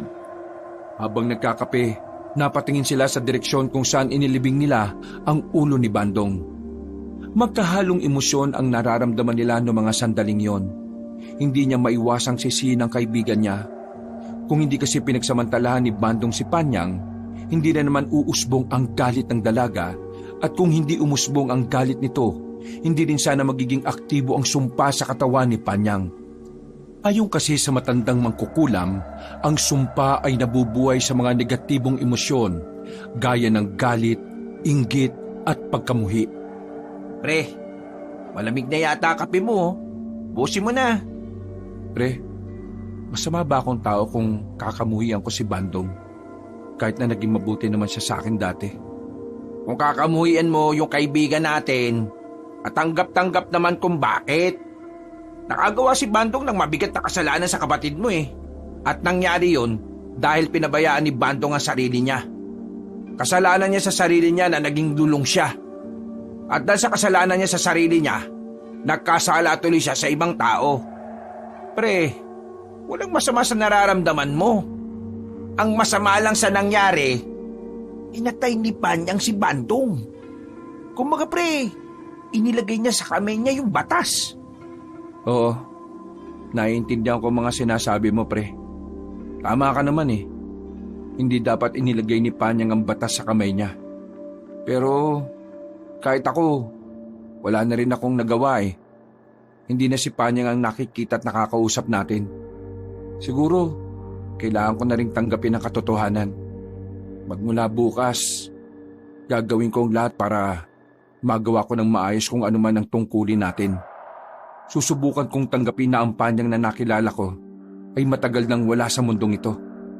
Tinapik-tapik na lamang ni Manuel ang kanyang balikat. Matapos ang pag-uusap na yon, ay pumasok na lamang sila sa loob. Humiga na sila para makapagpahinga. Pero hindi pa rin napapagod ang utak ni Pablo sa kakaisip. Sandali siyang bumangon. Nagilamos siya ng muka sa pagbabakasakaling dalawin din siya ng antok.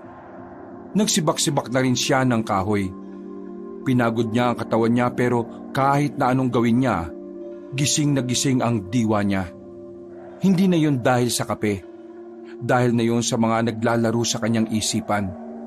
Muli siyang naupo sa harapan ng pinto. Napatigil siya sa kung anuman ang iniisip niya nang muli niyang marinig ang tinig na matanda. Sa puntong ito, nakaramdam na ng pananabik ang binata. Kampante siyang mahuhuli na niya ang matanda sa mga sandaling yon. Nakahiram kasi sila ng anting-anting. Ang anting-anting na yon ay may kakayahang makatukoy ng lokasyon ng mga nilalang na may dalang negatibong enerhiya. Kumusta ang buhay na hindi kasama ang iyong pinakamamahal na kapatid? Malungkot pa? Tumingin-tingin si Pablo sa paligid para hanapin ang boses. Marahan siyang naglakad, na kunwari ay hindi niya nasusundan ang pinagmumula ng tinig. Patay ka sa akin ngayon. Magsalita ka lang uli. Kahit na anong gawin mo, hindi na babalik sa dati ang kapatid mo. Siya na ang magiging pinuno ng mga makabagong aswang! Nagmamadaling tumakbo si Pablo nang malaman na niya ang kinaroroonan na matanda. Hindi nagtagal, natagpuan na rin niya yon. Gulat na gulat ang matandang babae. Hindi ito makapaniwala na nakita siya ng binata. Agad namang inilabas ni Pablo ang itak niya. Tinutukan niya ito sa leeg. Sa wakas, nakita na rin kita! Wag mo akong patayin! Kahit na magmakaawa ka pa, wala akong dahilan para buhayin ka. Kung ikaw ang susi para maputol na ang sumpa at para mabalik na sa normal ang kapatid ko, hindi ako magdadalawang isip na patayin ka. May alam akong ibang paraan para mawala ang sumpa. Hindi mo na ako malilinlang, no? Hindi kita nililinlang. Totoo ang sinasabi ko. Noon pa man, sikreto na nangangkan namin kung paano alisin ang sumpa sa isang tao. Kami ang gumawa ng sumpa, kaya kami ang nakakalam kung paano aalisin ang sumpa. Bakit naman ako papayag sa sinasabi mo? Ang pinakamadaling paraan para mawala ang sumpa ay patayin ka! Wag! Tatagay na sana ni Pablo matanda nang biglang dumating si Panyang. Pinigilan siya nito at itinulak ng malakas. Muntikan ng tumilapo ng binata. Buti na lang ay nakabalansi ito. Panyang! Huwag mong patayin na matandang ito. At bakit naman hindi? Siya ang susi para makabalik ka na sa dati. Siya ang susi para maging tao ka ulit. Mawawala na ang pagiging aswang mo kapag pinatay ko matandang yan. Makakasama na ulit tayo at magiging normal na ulit ang lahat. Ayokong bumalik sa dati. Anong pinagsasabi mo? Gusto ko na ang buhay ko ngayon. Nababaliw ka na ba? Lahat ng gusto ko kaya ko nang gawin. Kinatatakutan ako ng karamihan. Kahit na mga kasamahan mo. Malakas ako, mabilis at hindi mamamatay sa gutom. Sobrang sarap maging ganito. Masaya ako sa pagiging aswang. Tapos ano? Gagawa ka ng masama? Papatay kayo ng papatay ng tao para lang mabuhay kayo? Yun din naman ang ginagawa ng tao eh. Pumapatay kayo ng hayop para mabuhay. Kaya anong pinagkaiba nun sa ginagawa namin? Wala. Isa pa, sa ganitong katayuan ko sa buhay, wala na makakapambaboy sa akin. Wala na makakapanamantala sa akin. Kaya naman, hindi ko papayagan ang gusto mong gawin. Hindi ko hayaang patayin mo ang matandang ito. Sobrang lala mo na. Hindi na tamang takbo ng utak mo. Tama lang talaga na kinalimutan na kita bilang kapatid ko. Anong gagawin mo? Lalabanan mo ako ngayon? Kaya mo bang patayin ang kapatid mo? Hindi ka makapagsalita, iha. Ibig sabihin, hanggang ngayon ay mahal mo pa rin si Panyang. Pero, pasensya ka na. Wala na siyang nararamdaman na pagmamahal sa'yo bilang kapatid mo. Wala na akong pakialam. Lalabanan kita. Kung yan ang gusto mo. Hinawakan ni Pablo ang kanyang kwintas.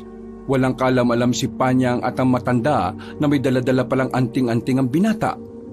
Nanlalaki ang mga mata nila nang makitang tila kumikislap ang kwintas ng binata. Pasensya ka na kapatid.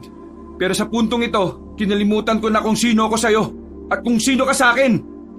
Biglang tumakbo na mabilis ang binata palapit sa dalawa. Sinalag ni Panyang ang itak ng binata. Hinawakan nito ang talim. Agad namang dumistansya ang binata. Kung inaakala mo magagamit mo sa akin ang pagiging magkapatid natin, nakakamali ka. Hindi na ikaw ang kapatid ko. Matagal na siyang wala sa mundong ito. Muling umatake ang binata.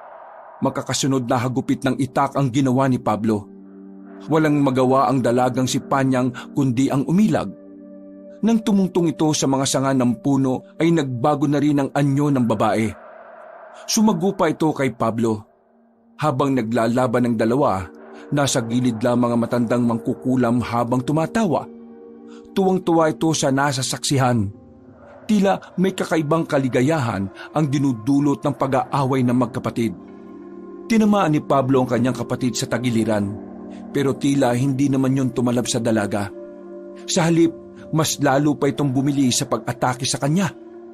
Makailang ulit ding kinalmot ng babae si Pablo. Tinamaan na rin ang binata. Buti na lang ay kinakayang tiisin yun ni Pablo. Kaya naman nakikipagsabayan na rin ang binata kay Panyang.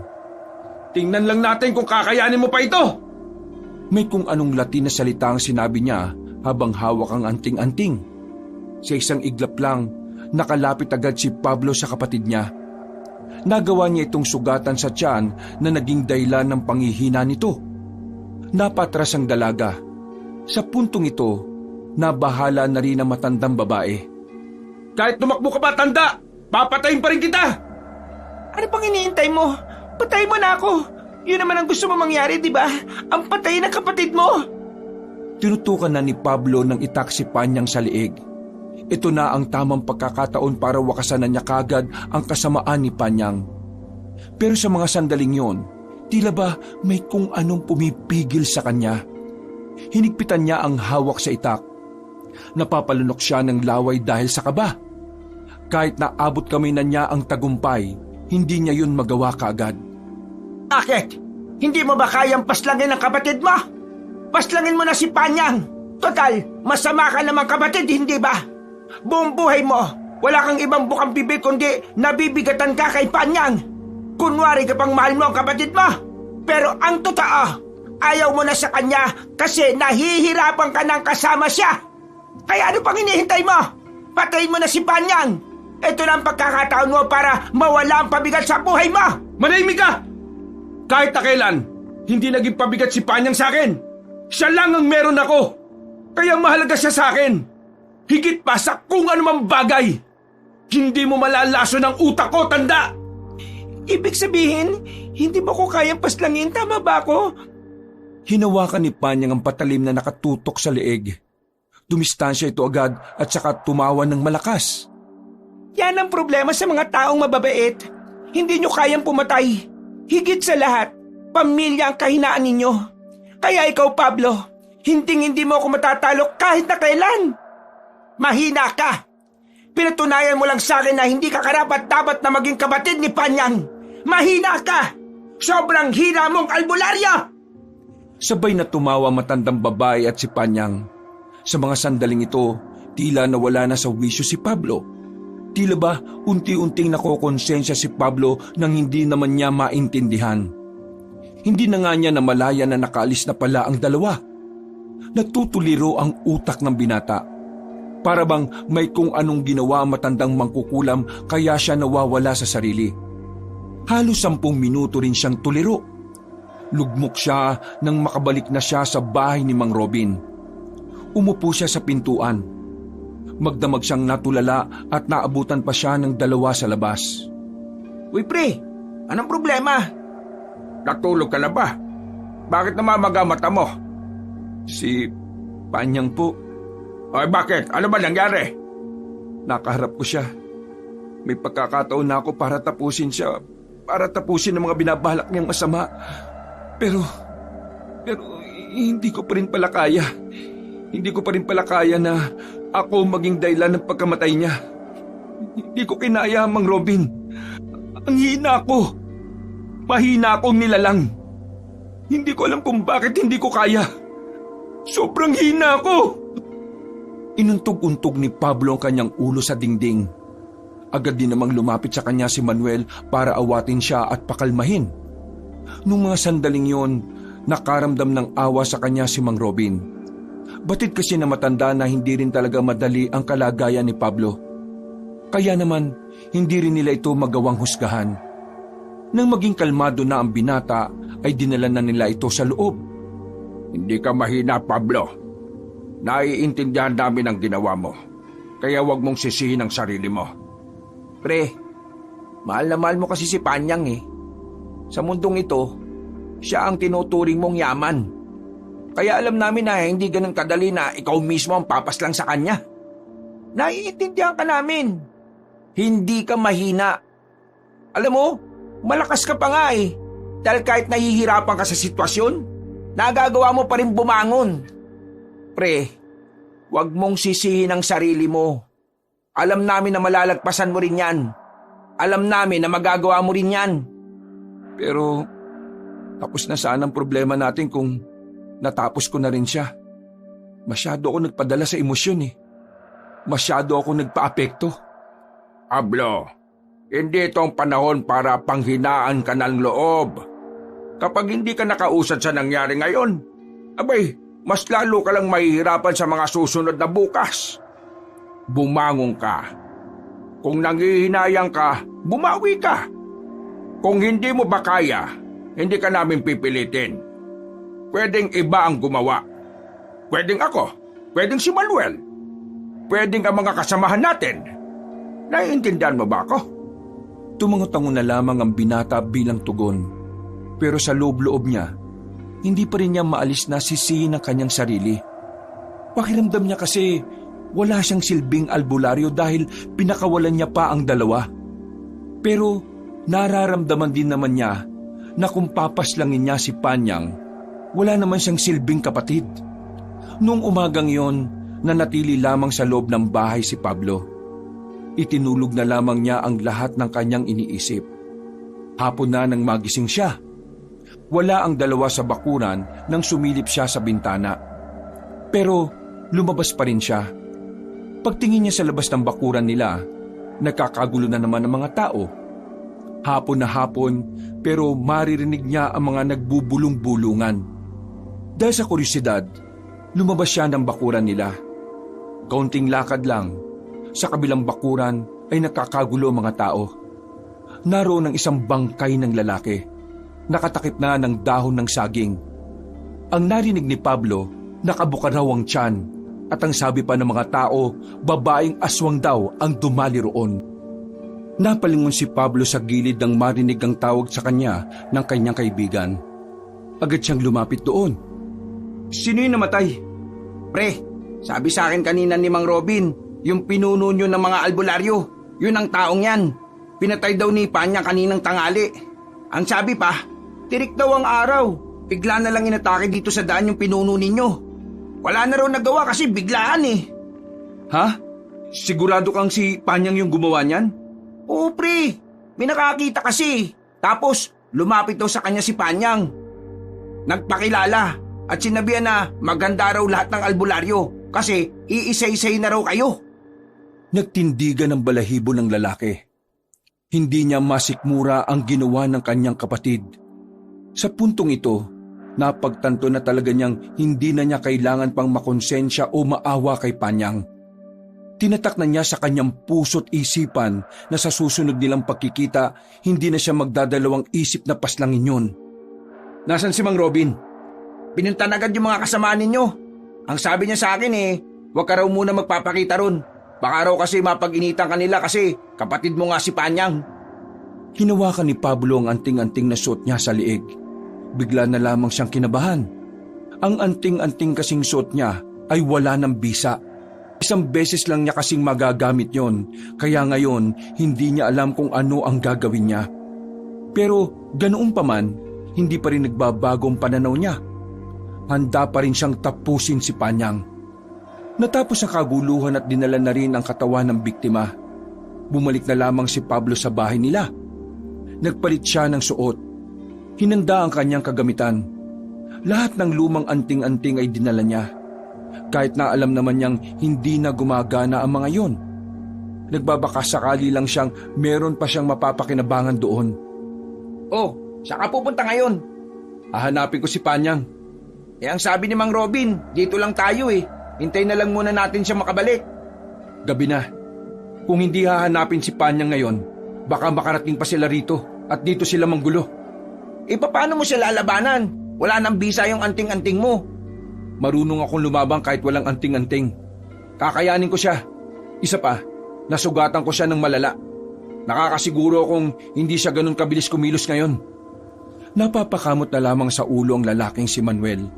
Hindi na niya mapigilan pa si Pablo. Kaya ang unang pumasok sa isipan nito ay samahan na lang ang kaibigan. Pumayag naman agad si Pablo. Pasado 7:00 na nang umalis sila ng baryo. Tumungo sila sa kung saan nakalaban ni Pablo ang kapatid niyang si Panyang. Sigurado ka bang dito siya matatagpuan? Hindi ko alam pre, pero baka sakaling mapadaan dito. Total, ito yung pinakamalapit na daan patungo sa baryo natin Pumwesto na muna sila sa likuran ng puno. Nagmamasid lamang sila sa paligid. Pero mag-iisang oras na sila roon ay wala pa rin nagpaparamdam sa kanila. Nilalanggam at nilalamok na rin sila. Baka naman hindi dito yung dadaanan nila. Kung bumalik na lang kaya muna tayo at para makausap natin si Mang Robin. Baka kapag umalis tayo rito bigla naman silang dumaan. Paano kung nasa baryo na natin sila? Di sila naman ang nadali. Ay, kainis naman Sige na nga, tara na.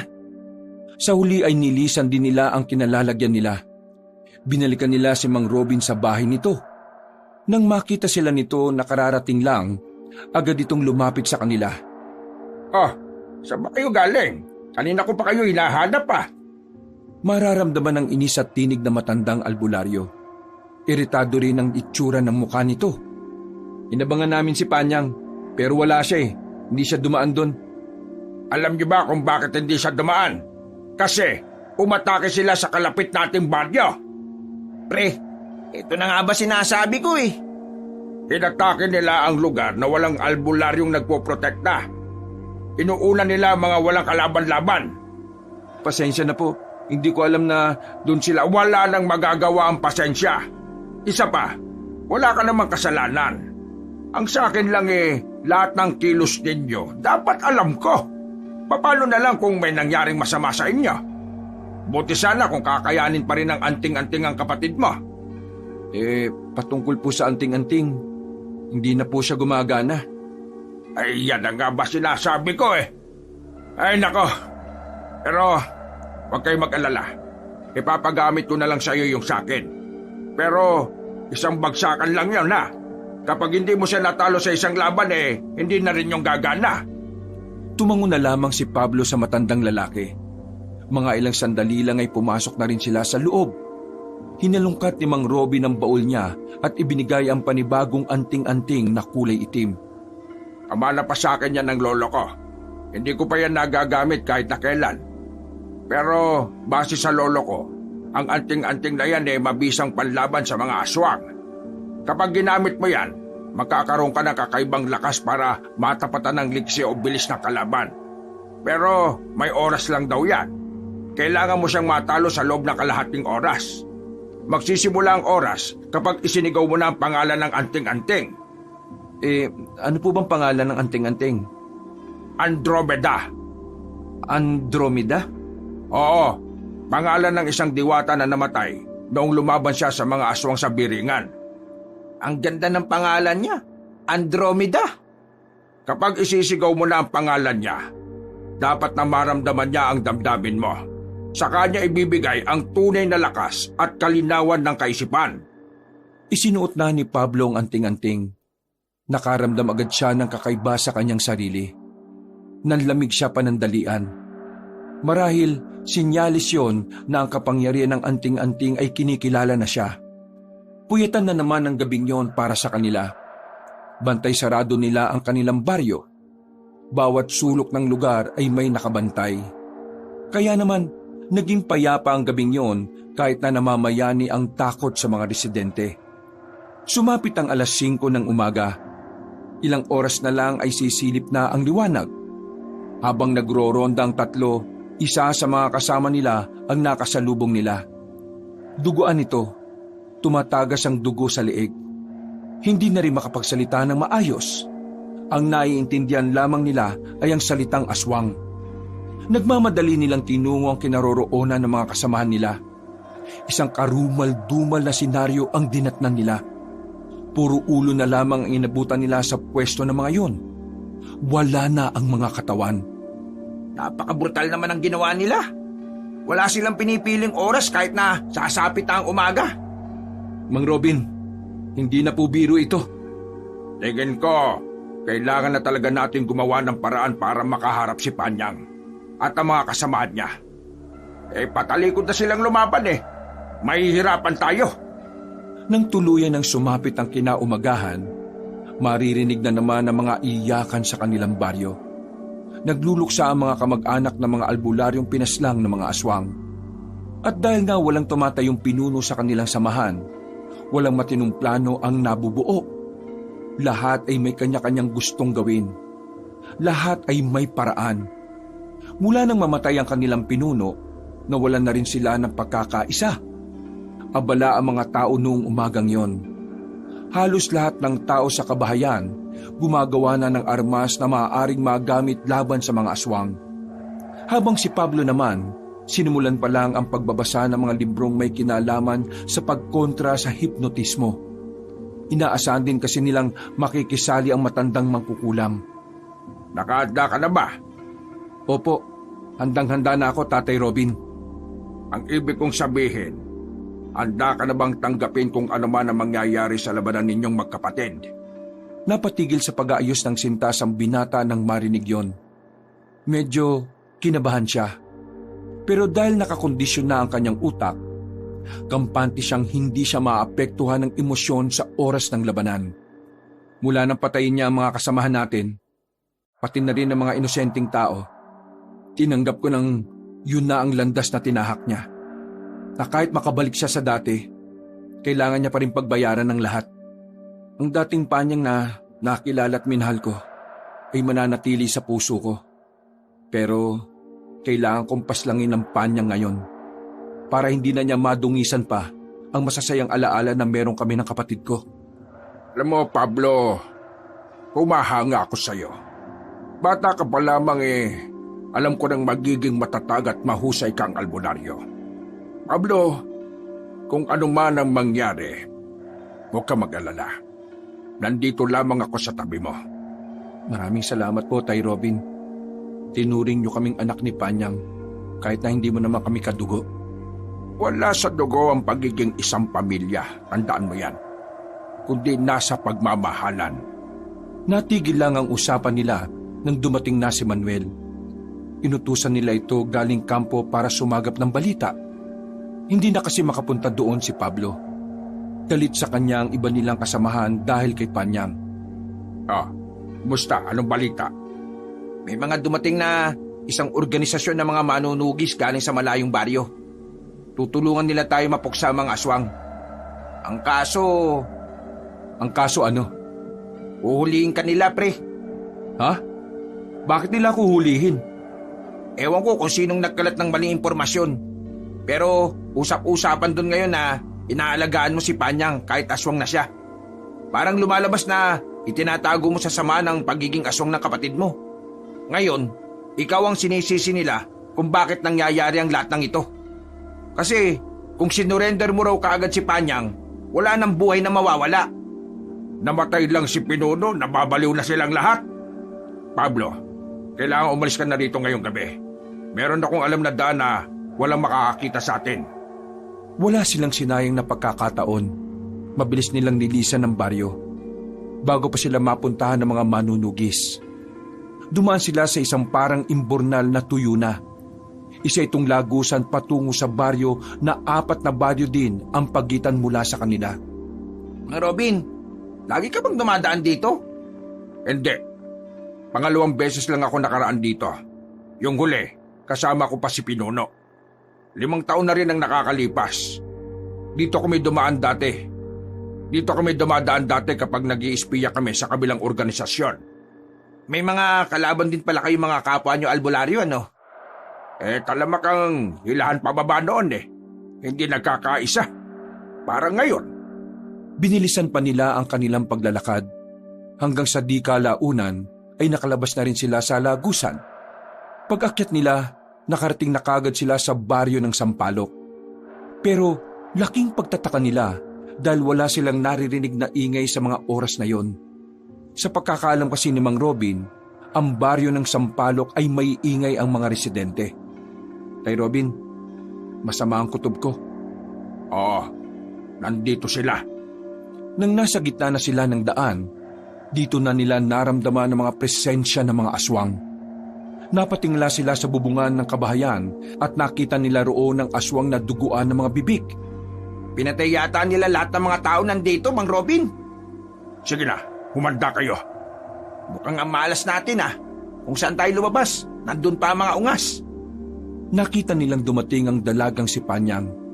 Kagaya ng ibang aswang, nabahira ng dugo ang buong katawan nito. Maligayang pakikitang muli aking mahal na kakambal. Hindi ka ba nagtataka na matapos ang ginawa mo sa akin nasa maayos na kondisyon na ulit ako? Isa lang ang ibig sabihin nun. Wala kang talab sa akin. Huwag mo ko matawag-tawag na kakambal. Matagal nang wala ang tunay na Panyang. Isa ka na lamang masamang bersyon ng kapatid ko na dapat ang mawala sa mundong ito. Kaya hindi ko hahayaan na madungisan mo ang magandang imahe ng Panyang na minahal at nakilala ko. Bakit? Kaya mo na bang paslangin ang kapatid mo? Kaya mo na bang saktan ako nang nakatingin sa mukha ko? Hindi! Dahil duwag ka. Dahil mahina ka. Hindi mo kayang manakit ng babae. Lalo na ang mukhang ito.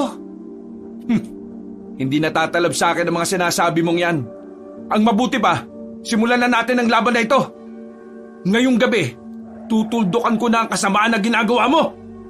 Muling hinawakan ng binata ang kanyang anting-anting. Sumigaw ito ng malakas. Andromeda! Ano pinagsasabi nito? Dumaloy ang enerhiya sa buong katawan ng binata.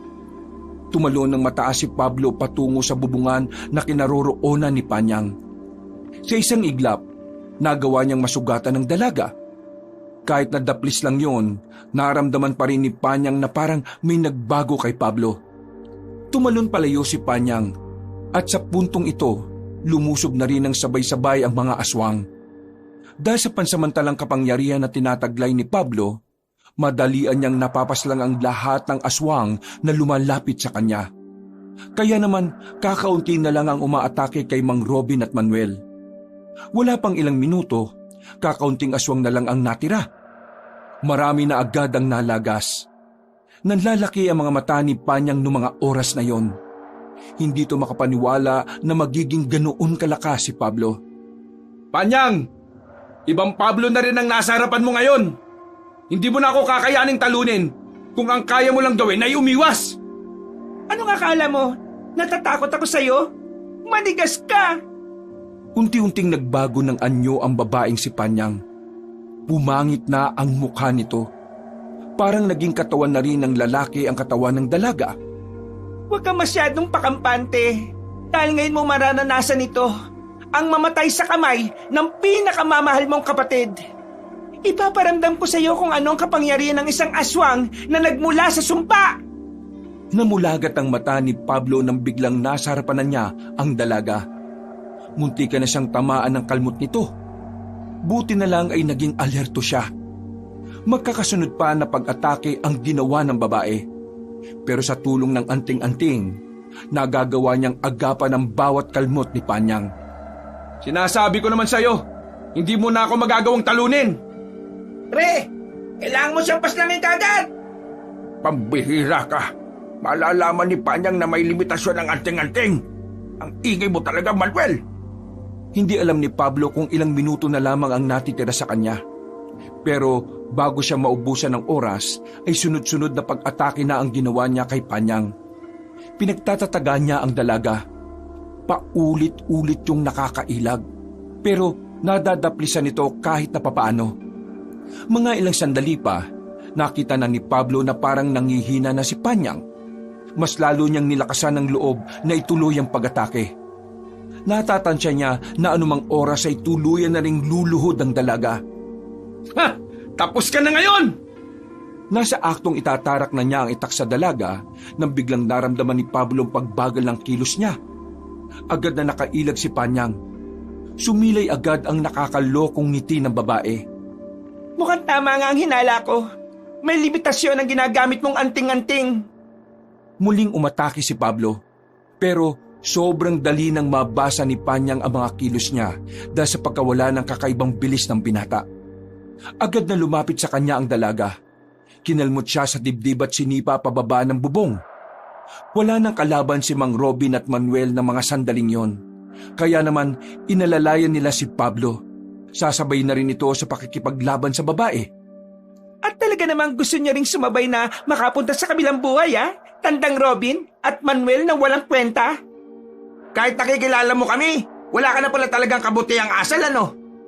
Sa likod lang kayo. Malakas siya. Mabuti naman alam mong malakas ako.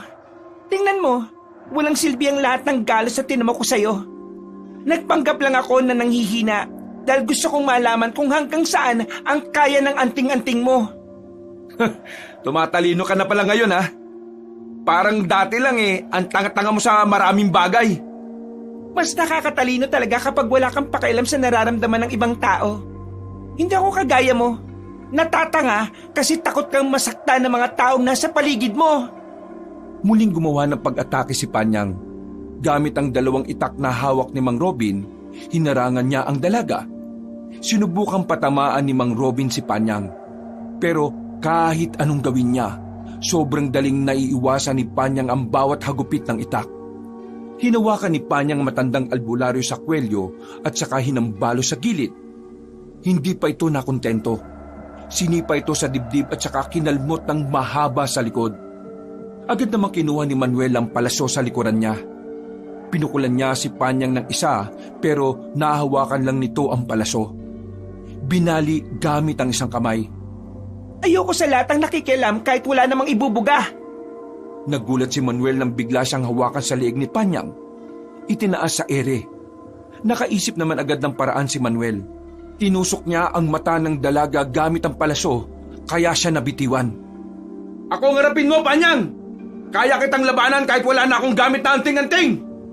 Aabanti na sana si Pablo nang bigla siyang nakaramdam na parang umiikot sa paningin niya si Panyang. May tumatawa sa paligid na siya lang naman ang nakakarinig. Para na siyang nabubuang. Hindi niya alam kung ano ang nangyayari. Pre, anong nangyayari sa'yo? Lumabas mula sa gilid ang matandang mangkukulam. Tumatawa-tawa ito nang pumunta sa gilid ni Panyang. Ilang sandali pa, pati si Manuel ay nakaramdam na rin ng gaya kay Pablo.